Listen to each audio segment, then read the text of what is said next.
It gives me great pleasure to introduce you to my dear friend and our dear friend, Herb Kagan. Herb has been with us for months now, and he has changed my life enormously. I think he's probably changed your lives too. And he knows the big book and knows how to direct us to work the program so that we work the steps to achieve a broad sense of the word sobriety. I told you about the assignment before. He had asked us to read in the big book, pages 63 to 67, look for the fifth step promises on those pages, and look at your list of resentment that you have and think about them. So here we go. Herb, I'm going to turn it over to you, and I can't wait. Wonderful. Thank you. Thanks. Thanks so much. My name is Herb, and I am an alcoholic. That's my website, and all of my resources are there, downloadable for free. What I'll be referring to today in terms of the step 4 material, support material, and worksheets. So we're in the bondage of self. Well, that's the real problem. The presenting problem, just to review for you, is that we have an addiction, of course. So just reflect on some questions. A good friend of mine and one of my spiritual teachers says the question is so much more important than the answers. Allow the questions to be asked in the milieu of that set-aside prayer that we prayed at the beginning. And thank you for adapting the prayer to the circumstance of this and the topic of this particular workshop on resentments. We have an open mic someplace, please close it. Where is my life not working? How effective have my efforts been? Do I really want to change? What change would I like? What is the invitation? I like that particular question. It's the question I phrase as part of my morning practice every morning. Someplace in that meditation time, what is the invitation for today or for my life? We're looking at resentments today, but first of all, let's take a look at step 1. Only 10% of us are alcoholics. Perhaps if we have a different addiction, it might represent 50% of the human race.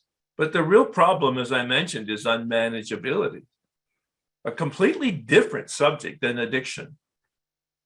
I addressed that in our first time out in January. The problem of unmanageability is addressed in the 12 steps. The problem of addiction is addressed in the 12 steps. 12-step spirituality, I call it. It's kind of a word sometimes that people have a lot of resistance to, so I've got a synonym for it: relationship. Spirituality really just means for human beings a relationship. Those first 3 steps bring us to a relationship with power.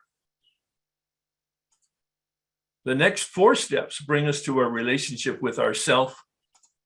The next couple steps, a relationship with other people. And then Bill suggests that 10 and 11 and 12 are our way of life. That's not a throwaway phrase or a poetic phrase. It literally is an invitation to live conscious as possible. Step 10, spot check inventory during the day. Step 11, at night inventory, removing the obstacles that weren't removed during the day.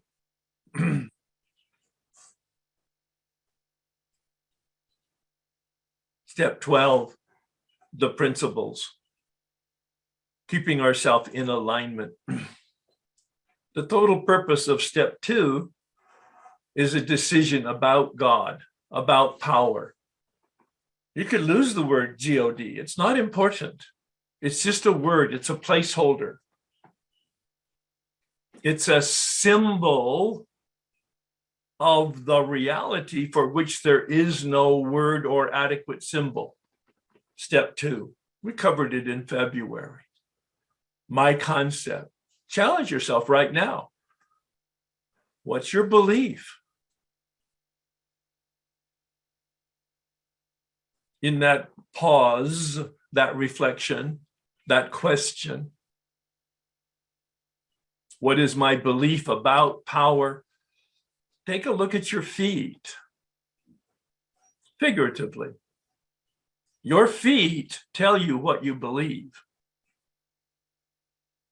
Boy, that's confrontational, wonderfully confrontational. Your feet tell you what you believe. Don't tell me your words, don't tell me your thoughts, don't tell me your feelings. Tell me your behavior, and I'll tell you what you believe. Step 3 is a decision for a relationship with that power deep inside ourselves, Bill says, in many places throughout the book. Deep inside me is this power that isn't me, that is available to me and that cares for me. Do I believe it? My word, not in the big book, step 3. We covered it in March. Step 3, my alignment with reality, with power, with life. Those are all synonyms. Made a decision to be in alignment, and we start that alignment with prayer. Please join me in this version of the 3rd step prayer. You can pray it out loud, you can pray it to yourself, you're on mute, or you can just have a positive affirmation to go along with the music today. God, I offer myself to you to build with me and to do with me as you wish. Relieve me of the bondage of self, that I may better do your will. Take away my difficulties, that victory over them may bear witness to those I would help of your power, your love, and your way of life. May I do your will always. That's the alignment. Bill codifies it in step 11, the most simple prayer, the most accurate prayer, from my standpoint, the most effective prayer. Thy will be done. With my free will, I want to be in alignment with my understanding of life as it manifests. Thy will be done. Alignment. And so I start step 4. Bill says immediately, without delay.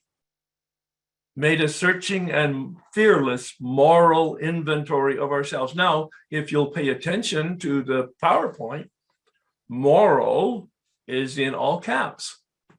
Not in the big book, of course, but for our time together, step 4 is a moral inventory, not an immoral inventory. Hello? It's not an autobiography either, although that was my first 4th step. And I recommend an autobiography if you haven't done one, especially about your particular addiction. When did it start? What did you do? What were your actions? What were your experiences? What were the consequences? It was incredibly door opening for me when I was able to take a look at my history and then read it to somebody. I was able to connect the dots. Moral doesn't mean a contrast to immoral. Look it up in the dictionary. It means value. What's the value? What are my values? That's what step 4 gave me. I didn't know that before I took step 4, but I certainly knew it after I took step 4 out of the big book. I was able to identify the darkness in me that were the clouds that prevented the sunlight from connecting to me effectively. That sunlight of the spirit deep inside myself. All of these impediments that are identified in step 4 are the clouds that block me from that sunlight, and I need to identify them and to remove them. Bill says in step 2, we are establishing a spiritual arch through which we walk to a new freedom. He doesn't say it as clearly as I'm saying it, but obviously, if there's a spiritual arch that begins to be manifest in step 2, that's built on a foundation of step 1, complete defeat. Surrender is the right term for step 1, a healthy term. It's not in the big book. The word surrender, I don't believe, is in the big book. Sometimes people apply it to step 3. That's totally inappropriate from my standpoint. It's not helpful. Step 3 is not about a surrender. Step 3 is a ferocious act of my will. Step 1 is surrender, complete defeat.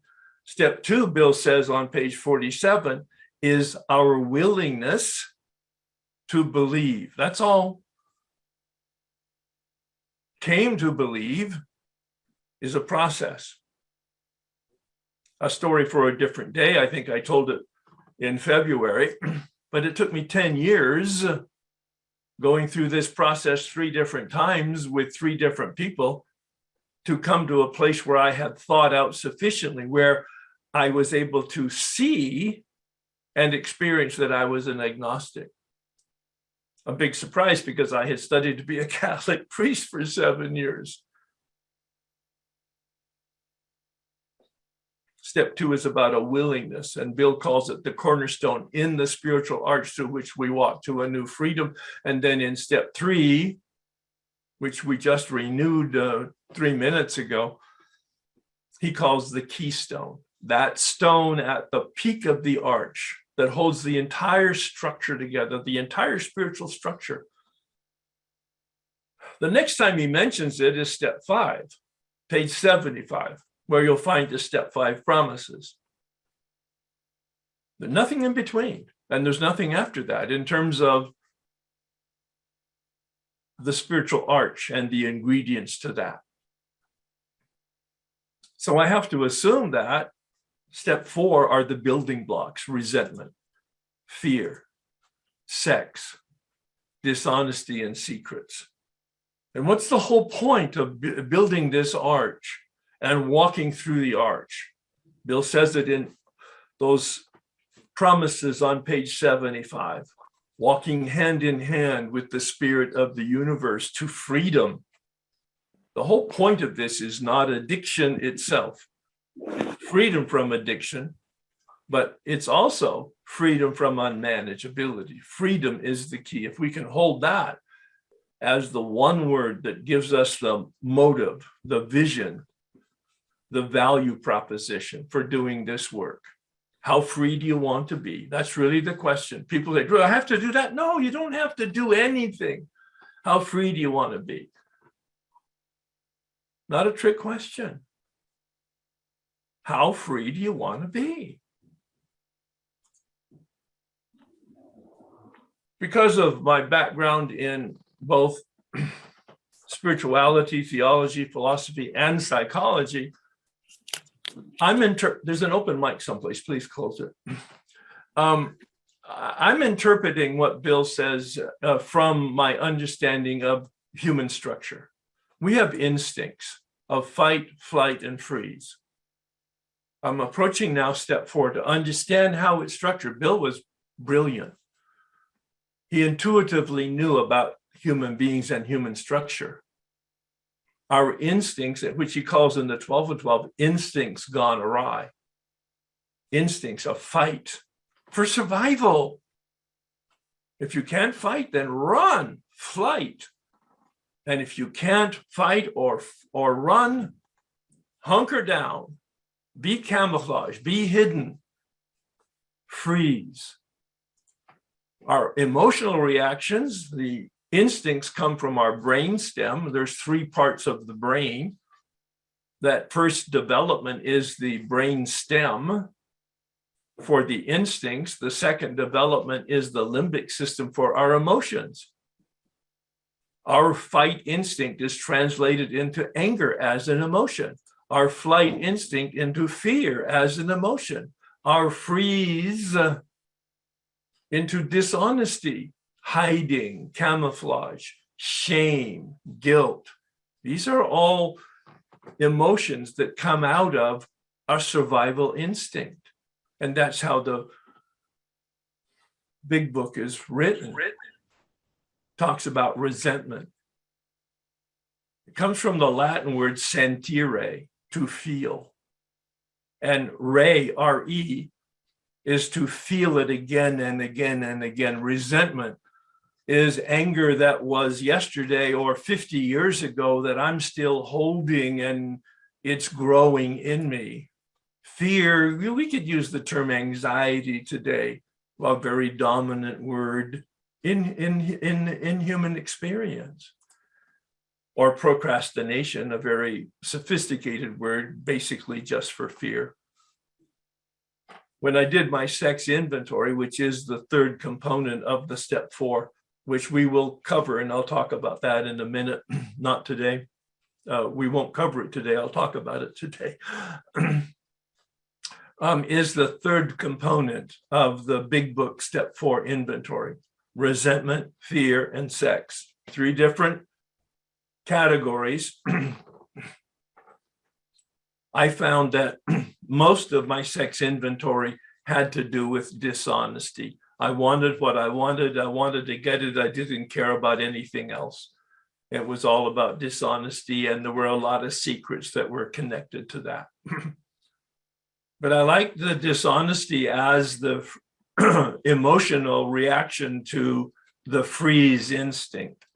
We could also use shame. I didn't realize until I was 10 years sober doing this work again, that shame was an emotion. It's probably my dominant emotion. Each one of us has a dominant emotion. Some of us will be dominated by anger. Some of us will be dominated by fear. Some of us will be dominated by shame and dishonesty, just hiding who we are.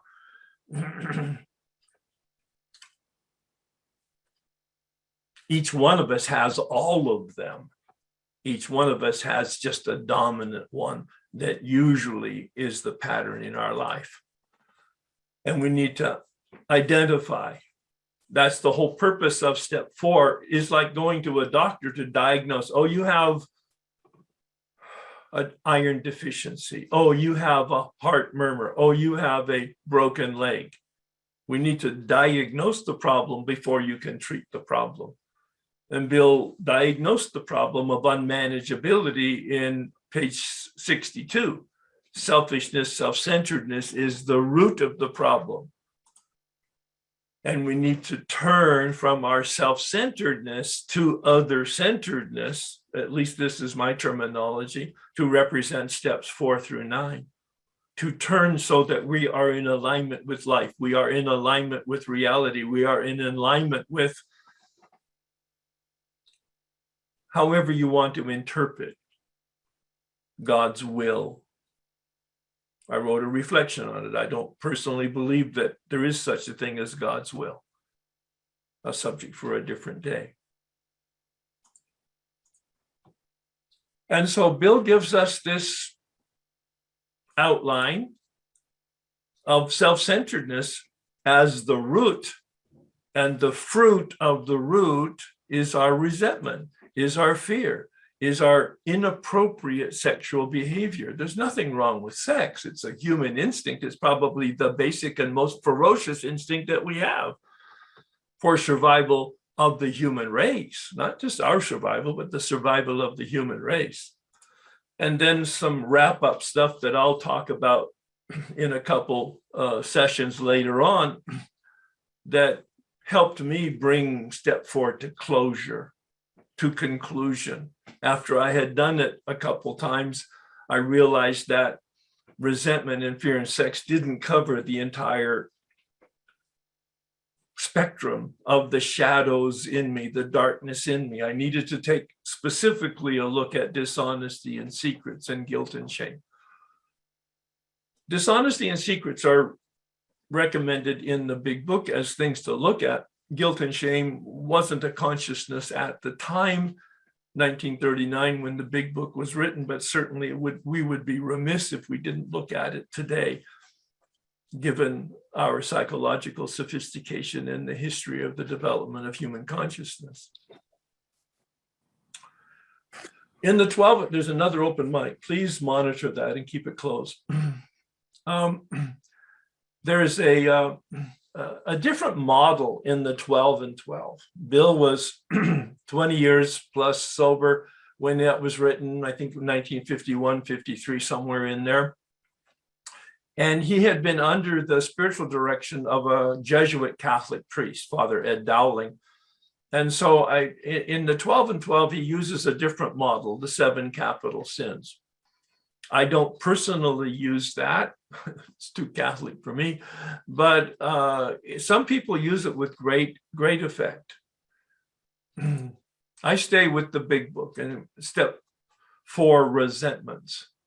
Bill suggests on page 64 that we get to the causes and conditions, the underlying source, looking at facts, looking at values, looking at motives. These are all words that are used to get down underneath. We look at the symptom, the smoke, but we want to know what the fire is, where is it coming from, the source. And so we make a list. We make a list of our resentments. He refers to people, institutions, and principles. I started with people because that's the obvious and the most readily available to my consciousness. Eventually, I took a look at some institutions like the Catholic Church, for instance, or a political party, and or a bureaucracy, and or the IRS, different things for different people at different times.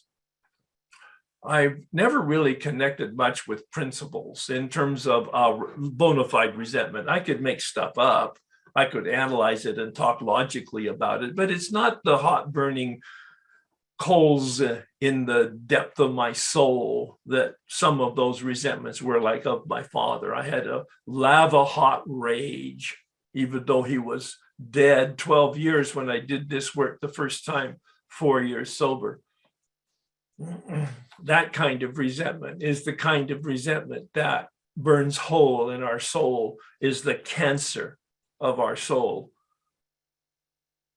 Bill uses the term, I believe, coming from the Oxford group, that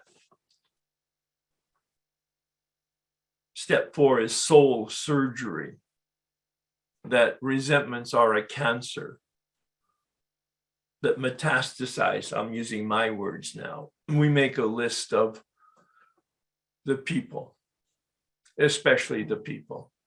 And if you want to put 1 or 2 people down right now in terms of what comes to your heart, what comes to your gut, notice I didn't say what comes to your mind, because this is a feeling. This is not a thought.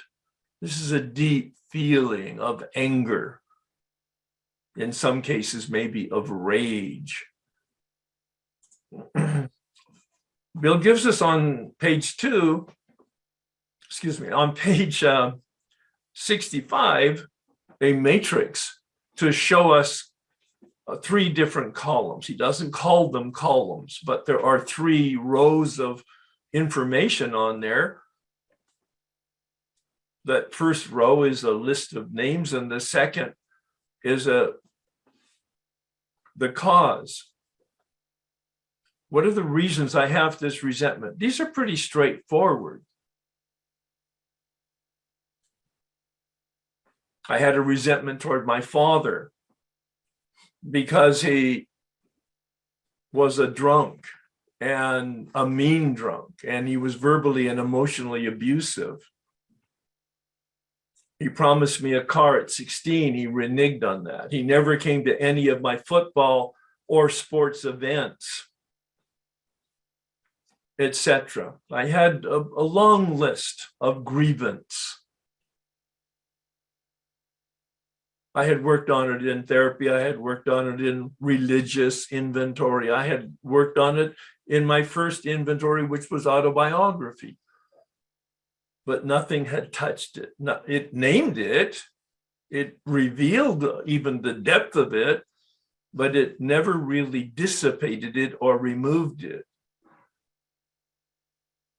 I'm happy to say that this process that I'm going to expose you to today, even, not the full process on the step 4 inventory, not the full process on the resentment inventory. I've decided to break it up so that they're bite-sized elements that you'll be able to digest and perhaps have a beginning of a new experience with in the light of that set-aside attitude, that set-aside prayer. Many of you have done a lot of work. If you still have resentments, you have some work to do. If you still have any negative energy about any person, you can deal effectively with it here in this resentment inventory. Why do you have it? What is the reason that you have? What is the grievance that you have? Make a note of it, 1 or 2 or 3 things.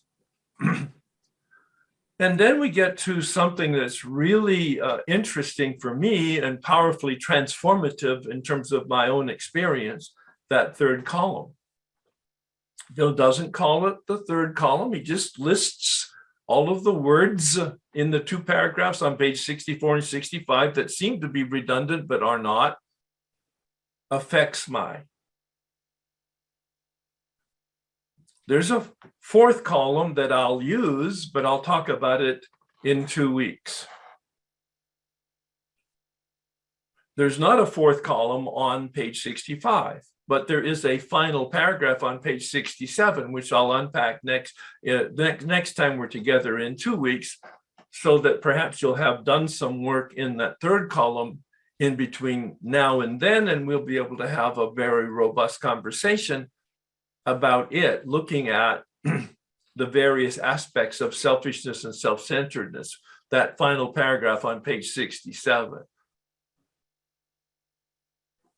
I believe column 3 reveals our beliefs and column 4 reveals our motives. Very different, very powerful. I had my very first transformation, my very first spiritual awakening when I looked at column 4 that very first time I went through the work in 1988.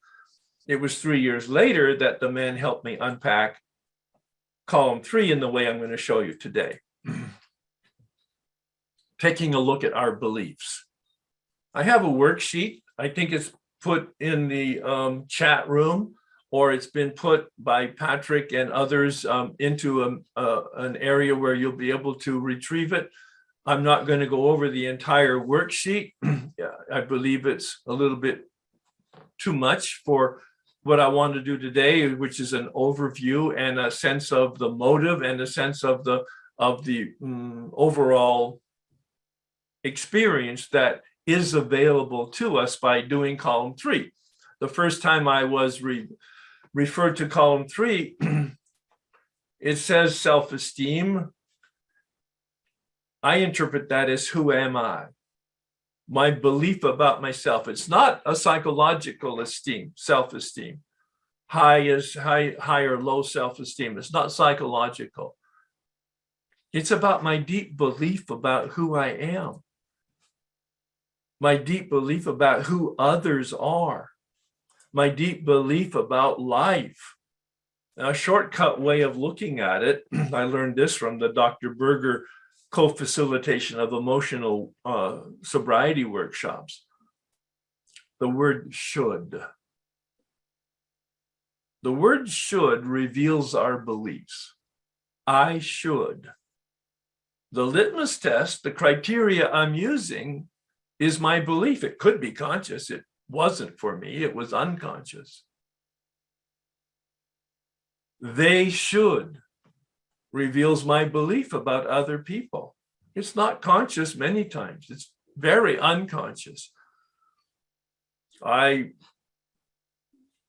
conclude, quite frankly, I don't believe it's hyperbole, that column 3, properly done,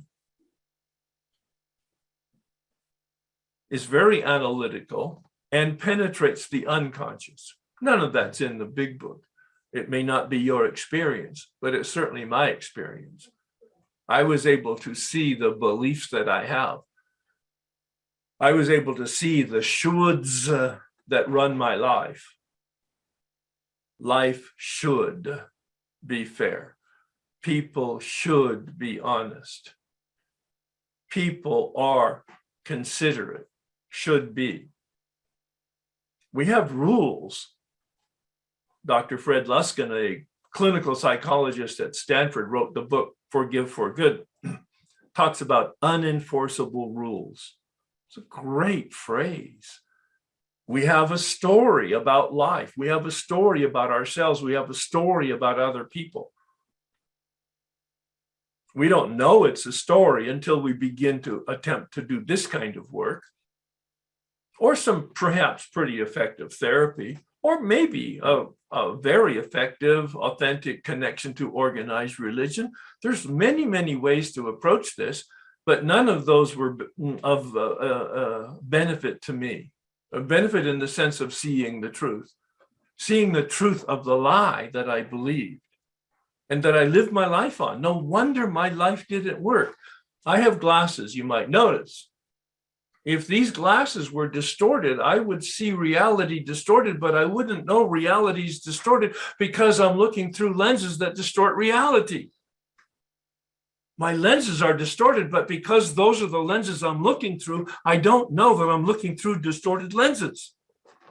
If these lenses were pink, I would see pink. If these lenses were blue, I would see blue.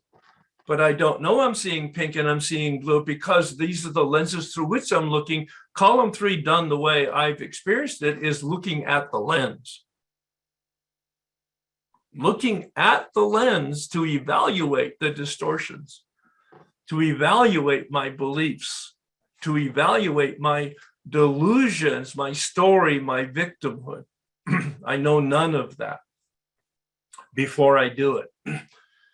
And I'm guided through it using the questions that are in the worksheet that talk about my self-esteem and my pride, which is interpreted, how do I want other people to see me? And my ambition, what do I want? And my security, what do I need? And my personal relationships, what's my story about, especially family and friends?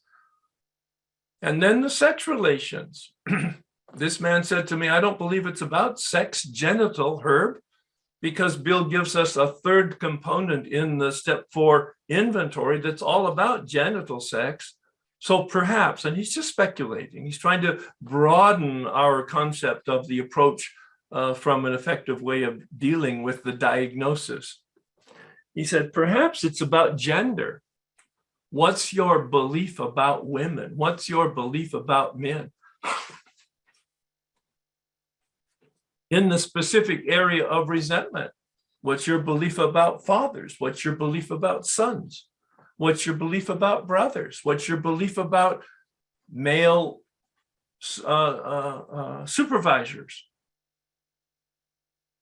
On the other hand, what's your belief about women? What's your belief about mothers? What's your belief about wives or partners? What's your belief about sisters? What's your belief about women friends? What's your belief about women generally? What's your belief about women in the workplace? Oh my God, it was so embarrassing. This was 1991. I'm not excusing it, I'm explaining it. I was a product of my generation. I was a male chauvinist, and I'll be kind. I won't go on with the balance of the synonyms. But I didn't know that I didn't know until I knew. Looking at my feet, looking how I behaved, I was able to reveal the values that I had, the beliefs that I had, the shoulds that I had, the unenforceable rules that I had, the story that I had. It was so embarrassing.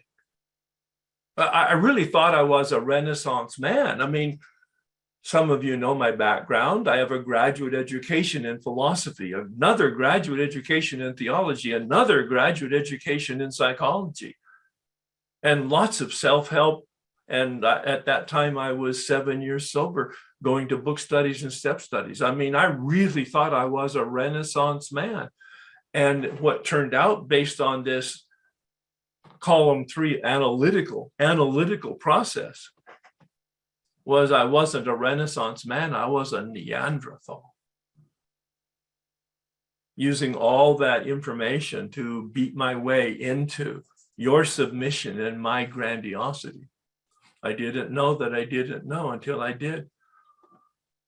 You see, this is about the deflation of the ego at depth.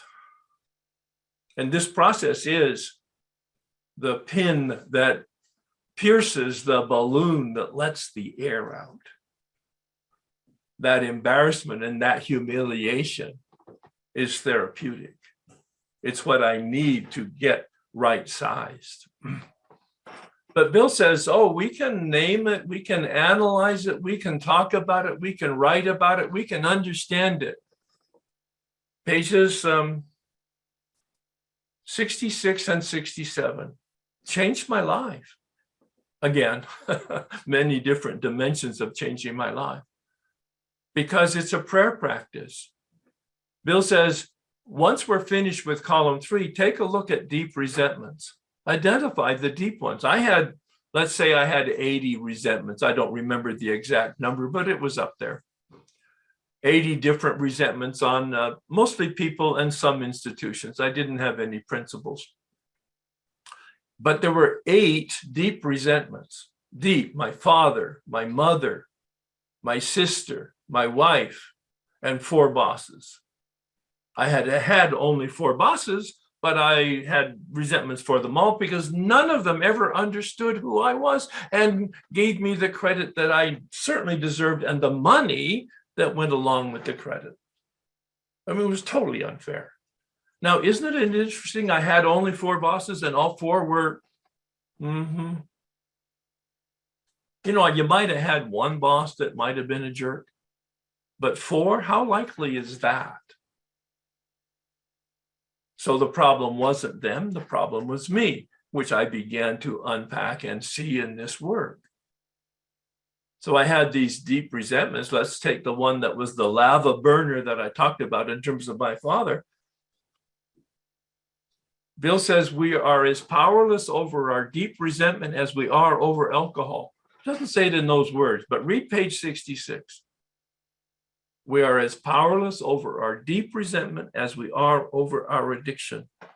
Having no power, no choice at all. We can name it, we can write about it, we can talk about it, we can go to therapy about it, and that might work. It didn't for me. This prayer practice that Bill gives us on pages 66 and 67, go to my Way of Life document in my website under workshop resources, and you'll see at least the script that I've created out of the words on page 66 and 67.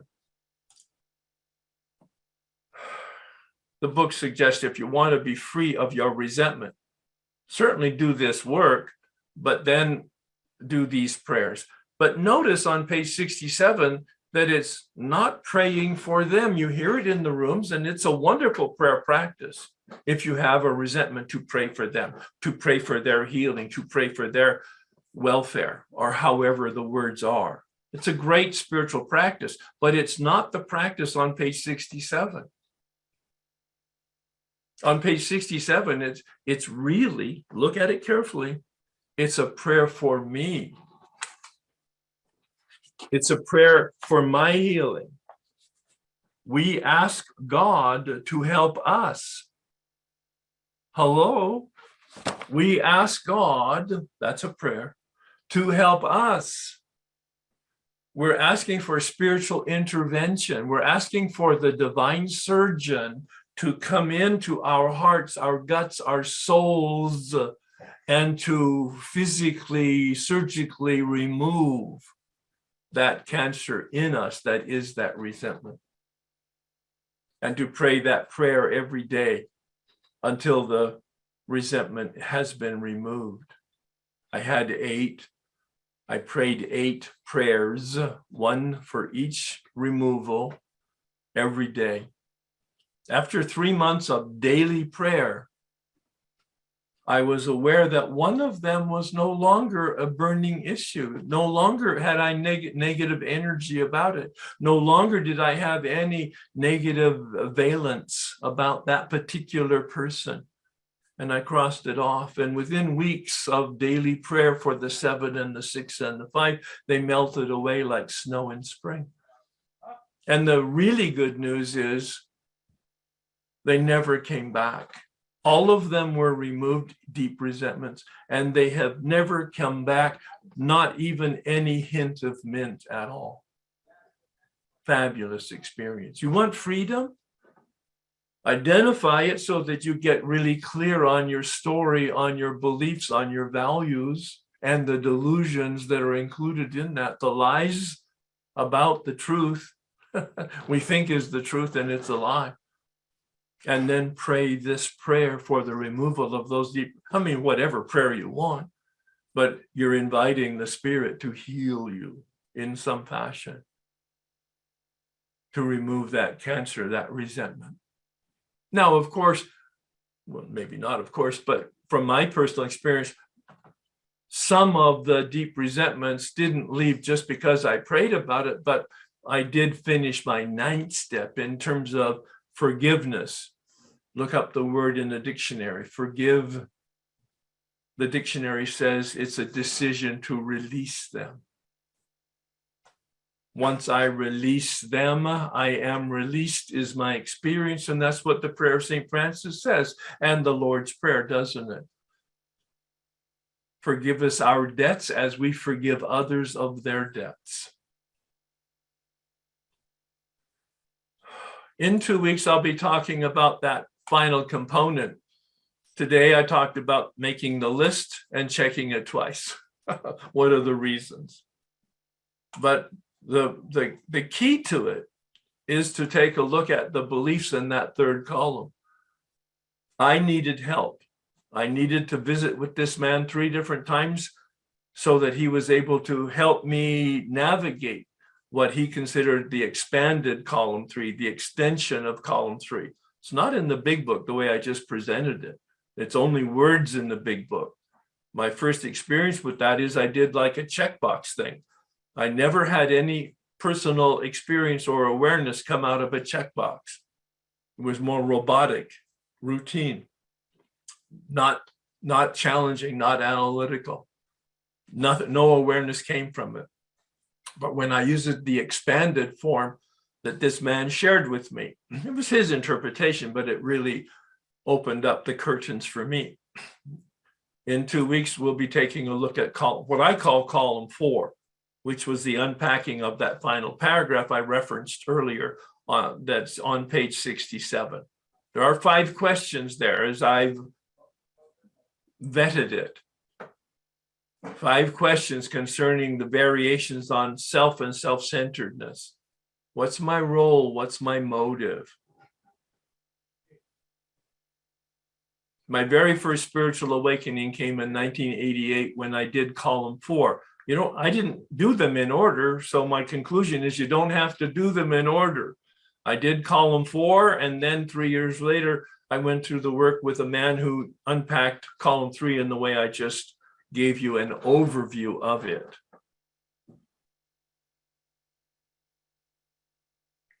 Step 4, resentment inventory, changed my life progressively.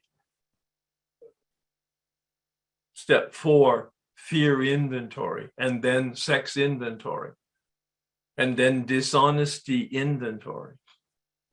Progressively changed my life because I was able to see the lies that I was living in as the truth. And I was able to take corrective behavior because of step 6 and 7 and 8 and 9. It's a package. It all works together, and progressively came to believe. That's not a light switch event. It's a dimmer switch event. Once again, my website, herbk.com. Very simple. And I hope that's helpful. And I know that the resources will be helpful. People have found them very helpful. I do have a rather extensive YouTube channel that has a recording on my weekly workshop last year, 2021, that includes probably 3 different workshops on column 3 and 3 different workshops on column 4, with my PowerPoint presentation much more in depth than this, and obviously the commentary and unpacking of the big book much deeper and broader than this, as well as the participation of the workshop people who needed help in navigating those worksheets. So if you're really interested in pursuing this, the YouTube recordings will be immensely helpful, I'm assuming. Thanks, Patrick and Susie, for inviting me. And I didn't even have to tell him to stop. Isn't that awesome? Herb, thank you very much. Your words are amazing. My brain understands and accepts your logic quite well. And the best part is he's given us so many tools that we can look at on our own. We can go to YouTube. We can go to his website. Patrick's going to put into our WhatsApp pages the worksheets, inventory worksheets. I couldn't think of the word inventory. Yeah. Oh, yeah. So you've got all kinds of things to do. Yeah. And my guess is if you spent the next 2 weeks doing it, you'd really have something important to look at. So